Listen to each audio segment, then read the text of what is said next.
Hi, it's Donna here. Let's answer a quick Excel question. How do you remove entries that contain zero values fast? Well, here's the easiest way.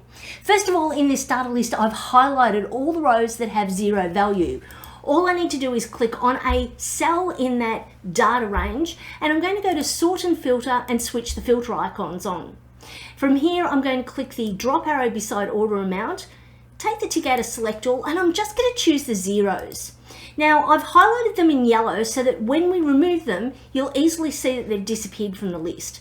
So I'm just going to delete these 3 rows by highlighting them, right click and choose Delete. Go back to our order amount and I'm going to clear filters, and it's come back and we now have 0 values. How easy was that to make it quick and tidy? If you'd like more tips like that, subscribe to my channel or subscribe to my monthly free e-newsletter. You can subscribe at donnahanson.com.au/subscribe.